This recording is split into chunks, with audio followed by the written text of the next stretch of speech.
chakula. Lakini hata mimi nikikwambia jamani hakuna chochote, wao wanasema wewe ninavyojenga. Hivi tunaniona uliona. Mimi nasema makao tunajenga nyumba kubwa. Sawa wajenga, lakini balance na mambo mengine wanaweza kuweza. Kwa hiyo tunatoa ili kuonesha upendo wetu kwa jamani. Unapokuja na kitu cha kutolea Mungu, unaonyesha ishara ya upendo. Mungu ni mtoa, akisema na Mungu alipenda ulimwengu. Kinachotangulia ni upendo. Halafu akamtoa mwanae wa pekee. Kwa hiyo kinachoanza ni upendo. Hakutoi kwa sababu tumelazimishwa. Mguse mwenzako begani. Toa kwa sababu unampenda Mungu nafsi yako. Napo kama upendo huko, mambo yataenda haraka. Mambo yatafanyika haraka nini? Kwa sababu kuna mtu mmoja anayempenda Bwana. Anaweza akaamua wakati mnahangaika na ujenzi wa nyumba ya mchungaji mwenye upendo mmoja, anasema fanyeni mambo mengi. Maana tuna kazi ya umisheni kupeleka wainjilisti, tuna kazi ya kusaidia watoto yatima. Nyie fanyeni kazi nyingine. Mimi kama nimejenga ghorofa pale ndani, nashika ili kumjengea Mungu nyumba ya mchungaji. Hebu vikavunja kabisa. Anafanya kwa upendo. Wala haichukunda. Haichukunda. Kama wazee wangu wa kanisa wakifanya. Sijaweka nao vita. Na niliwaambia mianza hivi sana, msije mkachangisha michango ya ujenzi kanisa. Maana sio wakati wake, mkifanya kufanya. Watu wanapambana kwa upendo wao. Mwambie mweza kufanya kwa upendo wako wewe. Unanielewa? Kanisa lina jukumu ya mambo mengi sana. Watoto yatima wametuangalia. Wajane wametuangalia. Wako watu wasio kuweza. Tunaanza kupeleka umisheni na kutangaza injili kote. Kwa hiyo mipango ni mingi mno. Fanya kwa upendo. Ukifanya kwa upendo utamuona Mungu. Mathayo 6:21. Mungu anapima akili yako kulingana na hazina ya upendo ulioweka kwake. Yesu anasemaje? Mathayo 6:21.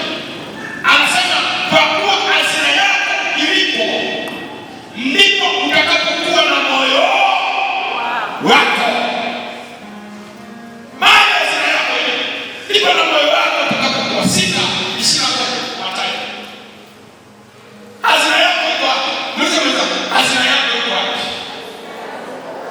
Alafu kuliku ngine ilikuwa kama nilivyosema, yani unaweza kununua kilo moja ya kupikwa mpaka yote inaisha jikoni. Ajageuka hivi inakuwa mbovu tayari ndio moja. Yani watu wanaonja chumvi kwa kuweka kwenye kibanda, wanaweka hapa kama. Alafu akaenda tukio. Rejea, leta bakuli anajaza msupu yote, anaingiza yote jikoni. Kazi kusikizia mpaka panya wameiba, lakini yeye ametoka hapo kuonyesha jikoni. Moyo wake kwako. Bwana Yesu akusaidie. Sio kule tulikotoka nyuma. Kule ni wao. Si kama huko. Lakini yeye ni watu wazuri sana. Mwezi mtaonya kwa bakuli. Mafuta yote yanaisha jikoni yote. Hapana. Moyo wako hazina yako iko. Kwa hiyo kwa nini tunatoa? Kuonesha upendo. Anasema hazina yako ilipo ndipo moyo wako utakapokuwa. Hawezi kusema unampenda Mungu lakini Mungu akiangalia hazina ilipo haiko hapa. Haiko. Hazina yako iko hapa. Bwana Yesu akusaidie. Pokea roho ya kumpenda Mungu kwa jina la Yesu Kristo Nazareti. Kwa nini tunamtolea Mungu jambo la tano? Tunatoa ili kuchochea ukuaji wetu au wako katika Mungu. Tunatoa ili kuchochea ukuaji wetu katika Mungu. Mungu akitaka kuzidisha mali zako, atazidisha ukarimu wako. Narudia tena. Tunatoa ili kuchochea ukuaji wako au ukuaji wetu katika Mungu. Mungu akitaka kukuzidisha katika mafanikio, ataanza na ukarimu wako. Akiona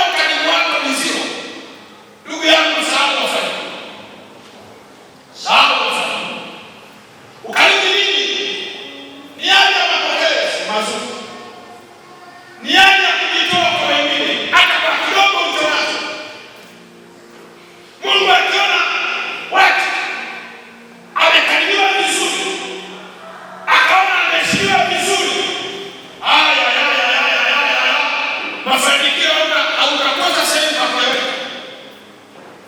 Wewe mwenzako begani mwambie ongeza ukarimu mwaka huu rafiki yangu. Wapende majirani zako hata kama hawajaokoka. Yaani ongea na majirani zako hata kama hawako kanisani. Hiyo ni injili. Kwa hiyo anataka kuzidishe ataongeza ukarimu wako. Anataka kufanya kwenye ukarimu wako ndicho anachoweza kufanya kwenye mali zako. Akiona ukarimu wako ni kubwa na mali zako lazima ziongezeke. Jamani, haleluya. Watoto wamekuja pale jirani, wewe katika ule mtambo unataka kuwa na TV, wanakuja tu kuangalia sinema zetu na wanapenda kuangalia pale, lakini angalia walivyoingia na ukawakaribia. Nyeuo, kursi, angalia mimi kasoma. Wala mnanika, mtokita. Hata kama mtoto na miaka 2 anakumbuka milele. Na hata kusahau. Na ikenda zaidi atapita mtambo. Wapende majirani, wapende watoto, wakarimu watoto. Alinifanyia baya miaka 2 au miaka 5 mpaka leo ile baya wanga alifikia kwangu. Sisemi kwa kulani, lakini nasema kama sehemu ya ushuhuda. Wote walitendea maovu hayafikia. Mazuri yanaweza kufika. Mtu aliyetendea baya alisikiki. Wakarimu watu ndio nao. Tukitoka ibadani na hii kabla hujatoka nyumbani, kabla hujatoka kanisani, pita watu watano wasalimie jamani. Mungu akubariki. Mungu ni mzuri. Kama naomba tusimame basi. Simame leo. Unatokaje ibadani unaondoka? Umefukuzwa na polisi kabisa. Unatokaje ibadani unasalimia na watu? Haujapoza jina lako nani? Umetokea wapi? Bila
tunasikilizana na rafiki yangu pale.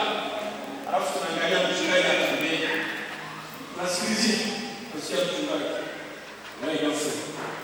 Sema nenda usiwe na hapo. Afu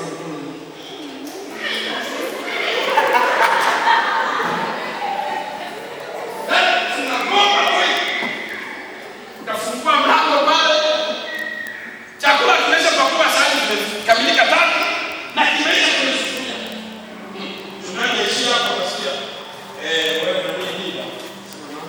Wewe ndio sema. Wapeni wageni.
Kama hujapitia mafunzo sio rahisi leo.